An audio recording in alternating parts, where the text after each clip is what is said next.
31. Walaupun zikir adalah ibadah ringan, namun memiliki keutamaan terbesar. Ya, hal ini pemirsa karena berzikir itu adalah menggerakkan lidah, dan menggerakkan lidah itu lebih mudah daripada menggerakkan anggota badan. Insya Allah dengan berzikir tersebut, maka akan memiliki keutamaan dan pahala yang sangat besar sekali. 32. Zikir adalah tanaman surga.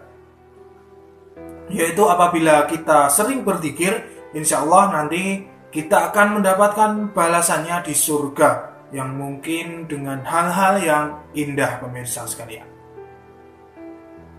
33. Tiada janji karunia dan ampunan yang Allah Subhanahu wa ta'ala berikan melebihi janji zikir. Nah, zikir ini mengandung ampunan dan karunia yang sangat besar pemirsa. Karunia itu bisa berupa barokah ya. Ampunan adalah apabila hati kita sering mungkin melakukan dosa atau sering melakukan ghibah, maka kita harus selalu memperbanyak zikir. Insya Allah kita akan diampuni oleh Allah Subhanahu wa ta'ala. 34.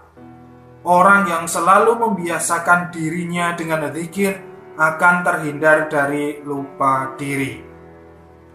Nah, ini pemirsa, kalau kita itu sering zikir ya, insya Allah kita itu akan terhindar dari lupa diri. Lupa diri di sini maksudnya adalah kita lupa dengan Allah Subhanahu wa ta'ala. Jadi dengan memperbanyak zikir, insya Allah ibadah kita otomatis akan selalu terus bertambah, sehingga kita akan terus ingat kepada Allah Subhanahu wa ta'ala, dan mungkin kita tidak menjadi orang yang pelupa. 35. Zikir meningkatkan derajat manusia.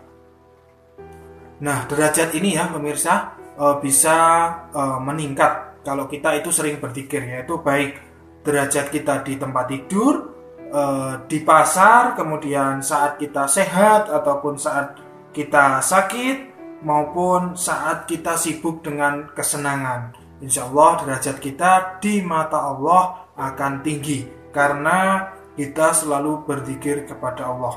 Untuk itu dimanapun Anda berada, jangan lupa untuk selalu melakukan zikir ya.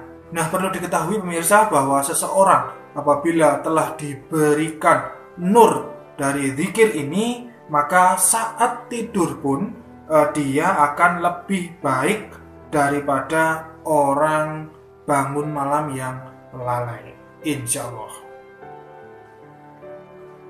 36. Nur zikir orang yang selalu berzikir akan selalu menyertainya baik ketika di dunia, di kubur maupun di sirat. Nah, nur ini ya pemirsa, itu bisa dicapai sesuai amalan-amaliyah zikir masing-masing ya. Bahkan itu ada sebagian orang yang karena amal baiknya itu nurnya itu demikian besar ya, seperti cahaya matahari. Pada hari kiamat wajahnya pun akan bersinar seperti sinar rembulan kalau nur tersebut besar, nur zikir kita besar ya. 37. Zikir adalah asal-usul ilmu tasawuf. Nah, ini ya, seorang sufi atau ahli tasawuf itu setiap hari itu enggak putus dari zikir ya. Nah, asal-usul ilmu tasawuf adalah zikir seperti ini.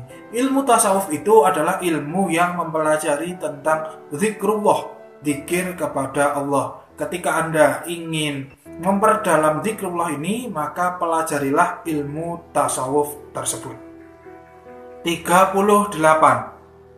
Dalam hati manusia terdapat suatu ruangan yang tidak akan terpenuhi kecuali dengan zikir.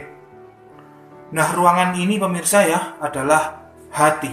Hati manusia itu adalah sebuah ruangan. Apabila ruangan itu tidak dipenuhi dengan zikir, maka dia akan mempunyai hati yang sangat keras. Insya Allah kalau ruangan tersebut, yaitu hati tersebut dipenuhi dengan zikir, maka hatinya akan lembut dan akan cepat menerima nasihat-nasihat, dan insya Allah akan lebih cepat mendekatkan diri kepada Allah Subhanahu wa Ta'ala.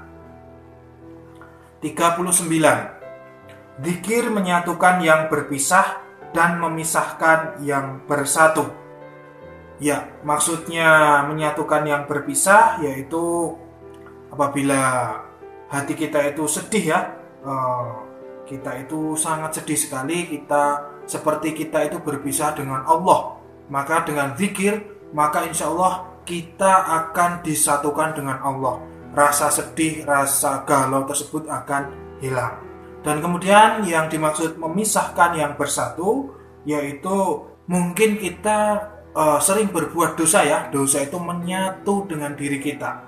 Dengan zikir, insya Allah dosa yang bersatu dalam diri kita tersebut akan terpisah dengan izin Allah, dengan energi zikir yang kita baca, insya Allah.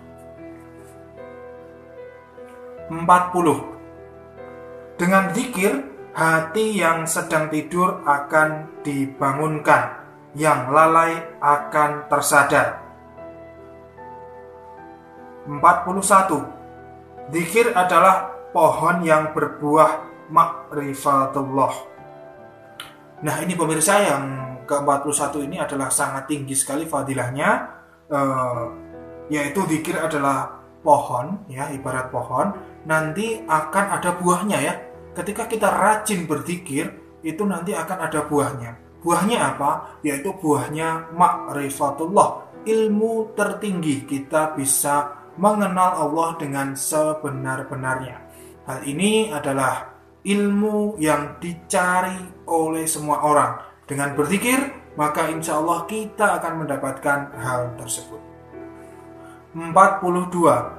Zikir mendekatkan seseorang dengan Allah Subhanahu wa Ta'ala. 43. Pahala zikir menyamai pahala memerdekakan hamba sahaya atau budak, menyamai pahala infak dan jihad fi sabilillah. 44. Zikir adalah akar syukur.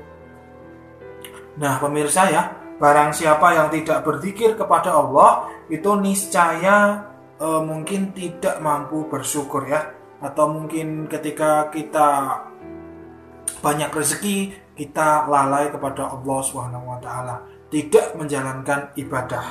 Maka dengan zikir, dengan kita memperbanyak zikir, apapun yang terjadi pada diri kita, maka insya Allah kita akan selalu bersyukur pada Allah. 45. Orang yang paling bertakwa di sisi Allah ialah orang yang senantiasa menyibukkan diri dengan berzikir.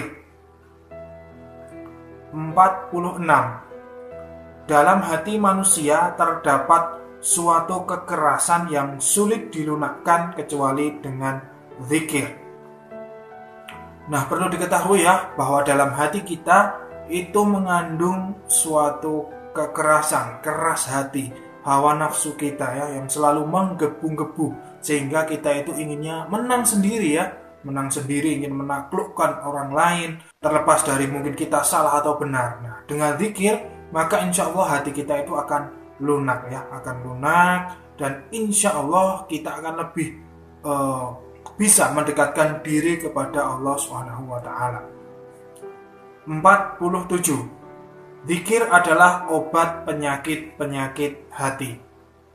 Nah, penyakit hati ini adalah yaitu kita iri, mungkin dengki, dan kita benci seseorang. Nah, seperti itu. Insya Allah penyakit-penyakit seperti ini akan hilang dengan senantiasa kita istiqomah dengan zikir. Hati kita akan selalu terpaut kepada Allah Subhanahu wa Ta'ala. 48. Zikir adalah akar kecintaan kepada Allah Subhanahu wa Ta'ala. Dengan berzikir pemirsa, kita insya Allah akan selalu cinta kepada Allah dimanapun kita berada. Ketika kita beribadah, kita akan selalu mengharapkan ridho Allah ya. Rasa kita beribadah, mungkin ketika kita sholat, itu kalau kita itu ahli zikir, maka sholat kita itu rasanya enak ya. enak dan kita senantiasa selalu cinta kepada Allah Subhanahu wa taala. 49. Tiada yang dapat menambah nikmat Allah dan dapat menghindarkan diri dari siksa Allah kecuali zikrullah. 50. Orang yang selalu berzikir akan selalu memperoleh rahmat dan para malaikat selalu mendoakannya. Ya, insya Allah kalau kita itu ahli zikir, maka kita akan mendapat banyak sekali rahmat dari Allah dan malaikat itu selalu mendoakan kita. Nah, istilahnya dalam ilmu hikmah kita akan berkhodam malaikat. Para malaikat selalu mendoakan untuk kebaikan-kebaikan kita ataupun melindungi kita dari hal-hal negatif, hal-hal jahat dan menolak segala keburukan-keburukan.